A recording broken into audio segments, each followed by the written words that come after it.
We're gonna get into it. So this will be the first class. You feel me?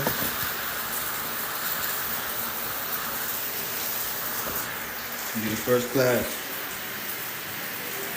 So one, the mental and the emotional is what I'm talking about. These are the vital principles. Vital meaning absolutely necessary or important. Essential. So the mental plane is a dimension of the mind. The mind is a part of the universal mind. Therefore, the mental plane is shared between all of the minds that exist. It is the world of thought. Thoughts are not created. They are received based upon what frequency our mind is set to.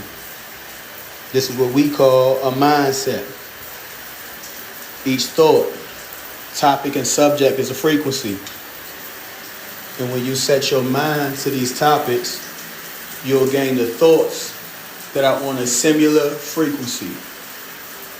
So the world of thought is completely formless. It is the most fluidic plane. All right?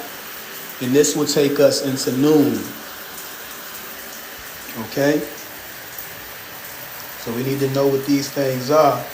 This is what I'll be teaching in my class. Tap the screen, y'all. You have noon. So the ancient Tamarans, the ancient Egyptian, this is an ancient Egyptian word, noon. Okay, this is the first principle. The prime. This is the prime hidden potential and infinite possibilities.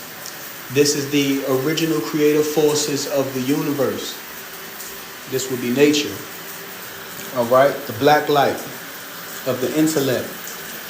This is mental energy, the black water or the celestial waters. This would be known as the etheric realm. So this is noon right here in Egypt. This is formless ethers. This is unmanifested energies, all right? Nameless. This is the eternal now. So as African people, our minds were linked to all eternal and almighty nature. What we can conceive in our minds will be. See it, and so it shall be seen. All right? So this is mentalism that we're talking about. So our ancient mental and spiritual science that teaches you how to tap into or work with or apply the positive unseen forces in nature known to our ancient African Egyptian ancestors as Nupu. So Nupu is the hidden dark energy in nature that represents the original creative forces. Noon. Pronounced noon as in like 12 o'clock noon. All right? So this is the science of sciences.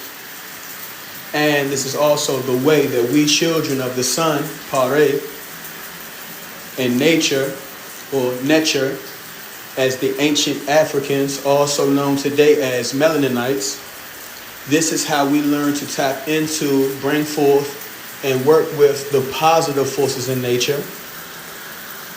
All right? So in ancient Africa, which is Tamare,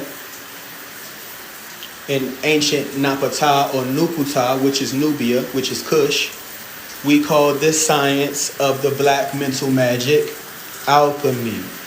All right?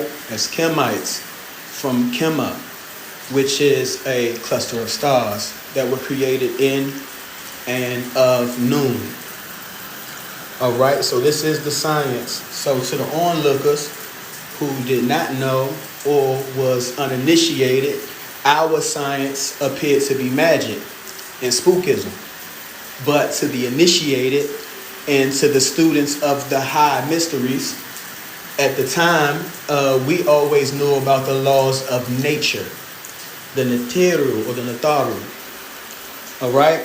And this is the science of working with the laws of nature to bring about a positive result, to raise the vibrations of not only ourselves, but all others around us and all that comes in contact with us.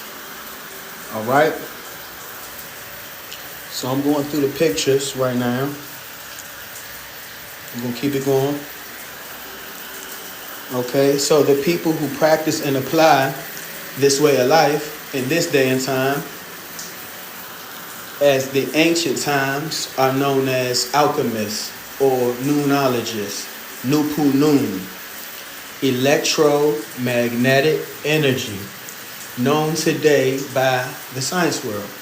All right, but as African people worldwide, you are an incarnated whole light being, a soul, which is the emotional you, all right, that has risen from the dark waters of noon. So this would be Anun or Anun Ray. Okay, this is the unseen darkness or the ether of the original creation.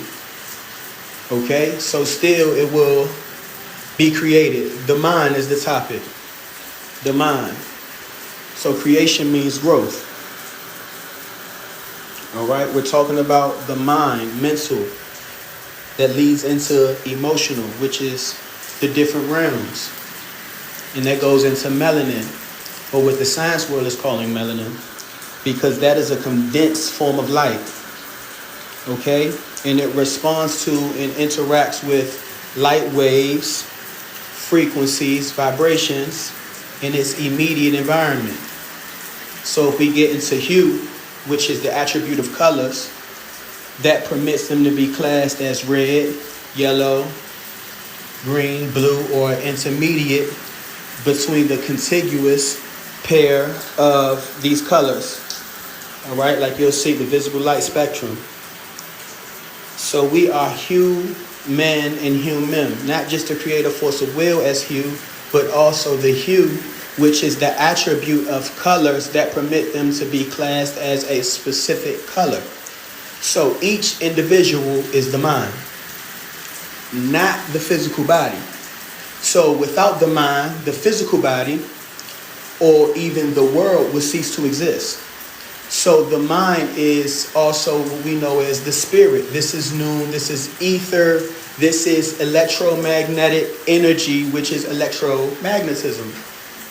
So the mind is intellect that manipulates the physical world around us. So the mind is like a frequency tuner, tuning itself into different frequencies. The mind exists in the mental plane that is shared between all of the minds, all of us in the universe. So the thoughts are not created by the individual. All right? They are received based upon the mindset, or what the mind is set to. So if we set our mind to a specific topic, like generating wealth, for example, we will tune into that frequency in the mental plane, and we will receive thoughts on how to generate wealth. All right? So this is how the mental plane works. Okay, so if we go over the facts, our mind is generally operating on one specific frequency based upon our daily thinking patterns. So every feeling, frequency, is a color. Okay? The emotional scale. Therefore, our mind is manifesting colors within the astral plane based upon the frequency our mind is generally operating on. All right? So if we carry hate in our minds, we will be generating somewhat of a reddish amber light. This is a disagreeable type of vibration. But human is an attribute of colors, okay? Because we want to aim to be more of a violet color, which is the highest vibrational color within the light spectrum. Okay, so we are light beings manifested into physical form, which is we're going to learn about the electromagnetic spectrum. But first I have to teach you all with what light is. We're going to go in over these different concepts of the mind, because we do not see reality the way a lot of us think we see reality, looking outward. Okay, but the truth of the matter is we don't see into reality. So, like, I want a lot of people to understand that we do not see into the external world. Light waves enter the retina, and then the image that we see is produced in the visual cortex, which is located in the back end of our brains. Okay, the visual cortex is in the primary cortical region of the brain, which receives and integrates and processes the visual information that is relayed from your retina. All right. So the ancient Kemite Egyptians had a deep understanding of this, and that's why I want to show you something really quick. You'll see this. These are your eyes. That is the back of the brain. And if I was to put these together, you see how it fits perfectly, because this sphinx also represents the brain. Okay? This represents the fact that we don't see externally. All right? So this is class 1. I'll be posting this on YouTube. Y'all make sure y'all tap in. Click the link in my bio. And I'll also be posting this on my main page. Young Nuwaubian. Y'all know what's up.